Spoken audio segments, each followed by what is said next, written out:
नमस्कार. सास की दुल्हनच्या आधीच्या भागासाठी चॅनलला भेट द्या. आता आपण पुढील स्टोरीला सुरुवात करू. अजून किती जबाबदाऱ्याचं ओझं माझ्यावर टाकणार आहात? या कागदाच्या कपड्यांनी आनंद विकत घेता येत नाही. मी तरी याचं काय करू? माझ्या इच्छा, अपेक्षा, आनंद सगळं छिनलं गेलं. मला नको आता या जबाबदाऱ्या. आज प्रथमच राधिका इतकं बोलली होती. तिची वेदना, व्यथा आज प्रथमच त्याला कुठंतरी जाणवली होती. तिची चिडचिड, तिची आगतिकता कशामुळे होती? तिचा आक्रोश आमच्यामुळे होता की तिचा काही प्रॉब्लेम होता? तिनं तरी मन कोणाजवळ मोकळं करावं? राजन विचार करत होता. राधिकेच्या खोलीवरून जाताना त्याला खोलीतून हदके ऐकायला आले. तो थापकला. वहिनी आले म्हणाली राधिका. पण ती बाहेर येण्यापूर्वीच तो तिच्या खोलीत शिरला. प्रथमच तो या खोलीत आला होता. खोली बऱ्यापैकी अव्यवस्थित होती. काचेच्या मोठ्या शोकेसमध्ये अगणित बाहुल्या मांडून ठेवलेल्या होत्या. खोलीतलं ड्रेसिंग टेबल झाकलेलं होतं. वहिनी कधीच ते वापरत नसावी. पलंगावरची चादर नीट करत राधिकेनं विचारलं, कसे काय आलात भाऊजी? असंच वाटलं यावं, आलो.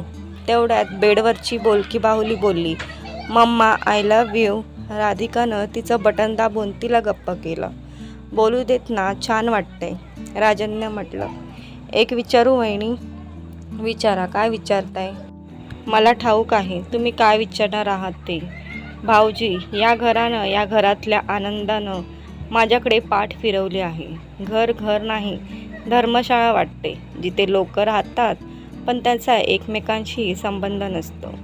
परक्यासारखेच असतात सगळे. कोण केव्हा रडलं, कोण केव्हा हसलं, कोणाला ठाऊक नसतं. कोण अश्रू गाळतं, रात्र जागवतं आणि कोणाची संध्याकाळ डोळ्यातल्या पाण्यानं झाकोळते, हे कोणीही समजून घेत नाही. वहिनी, शिबू दादा. काहीही न बोलता तो तिथून निघून गेला.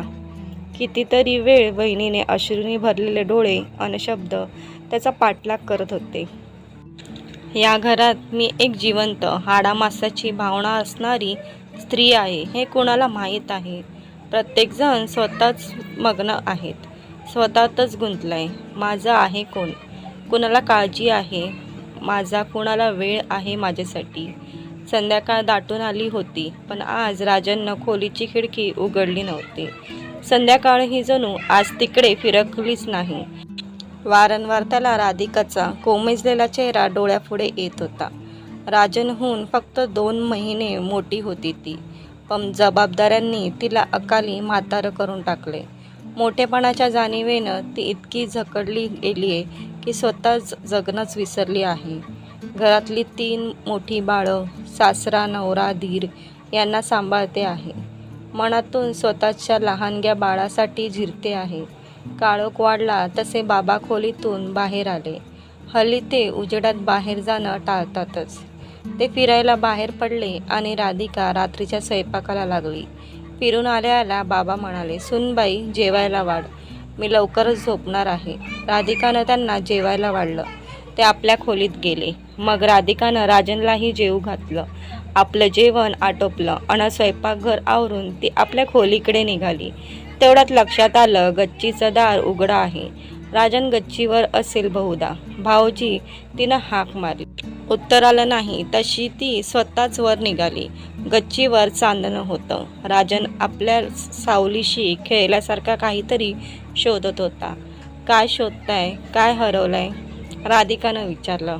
आज खूपच दिवसांनी ती गच्चीवर आली होती. मधल्या काळात अनुबरोबर कधी गच्चीवर यायची. अचानक राधिकेला बघून राजन बावचळला. माझी अंगठी बोटातून निघून कुठेतरी पडलीये, ती शोधतोय. असेल इथंच कुठेतरी. राधिका ही अंगठी शोधू लागली. ती जिन्याच्या पायऱ्यावर अंगठी शोधत होती आणि तिला सापडली. ही बघा, सापडली अंगठी. अरे छा, मी कधीच शोधतोय, मला नाही मिळाली. ही घ्या. राधिकेनं पायरीवरूनच वर उभ्या असलेल्या राजनला अंगठी द्यायला हात पुढे केला. अंधारात तिच्या पायऱ्यांचा अंदाज चुकला आणि तिचा तोल गेला. राजननं तिला सावरायला प्रयत्न केला. त्याचाही तोल गेला. घाबरून त्यांनी एकमेकांना घट्ट मिठी मारली. दोघंही त्यामुळे सावरली. पडता वाचली. आणि राधिकेच्या चेहऱ्यावरच्या उदास रेषा जणू पुसल्या गेल्या. कोरड्या केसांच्या बटामधून दिसणारे शुष्क डोळे आनंदाने उजळले. पुरुषस्पर्श विसरून गेलेला देह एकाएकी सजीव झाला. गेली इतकी वर्ष फक्त इतरांकरता कष्ट करणारी, स्वतःच सुख-दुःख विसरून दुसऱ्यांसाठी जगणारी राधिका बघत आला होता राजन. आज तिच्या आत्याला प्रथमच चैतन्यमय स्त्रीत्वाचा प्रत्यय आला. इतकं आकर्षण, इतकी ओढ आहे तिच्या देहात, चेहऱ्यात, इतकं समर्पण, इतका आवेश. पूर्वी कधीच न वाटलेल्या या भावना त्यालाही स्वतःला सांभाळणं साधेना. एकमेकांच्या मिठीत जणू सारी धरती, सारं आकाश सामावलं होतं. तिच्या देहाची थरथर, चेहऱ्यावरचे संपूर्ण समर्पणाचे भाव, डोळ्यातला आनंद अन मादकता, हे सगळंच अद्भुत होतं. त्यानं मिठी अजून घट्ट केली. या डोळ्यातला हा आनंद मी कधीच मावळू देणार नाही. घरातला, संसारातला सगळा आनंद मी तुला देईन. मी वचन देतो तुला.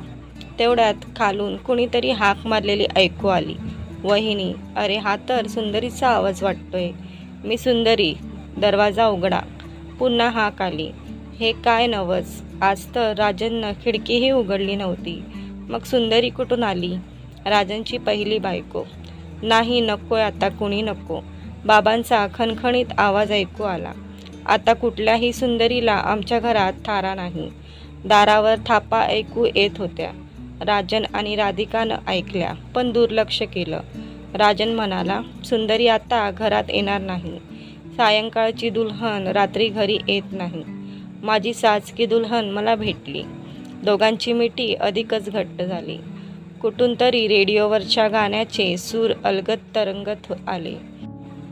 कहीं तो दिल कभी मिल नहीं पाते, कहीं तो निकल आए जन्मों के नाते. घनी थी उलझन, बेरी अपना मन, अपना ही होके सहे दर्द पराए, कहीं दूर जब दिन ढल जाए, सास की दुल्हन बदन चुराए, चुपके से आए मेरे ख्यालों के आंगन में, कोई सपनों की दीप जलाए. तर मित्रांनो, स्टोरी आवडल्यास व्हिडिओला लाईक करा आणि चॅनलला सबस्क्राईब करायला विसरू नका.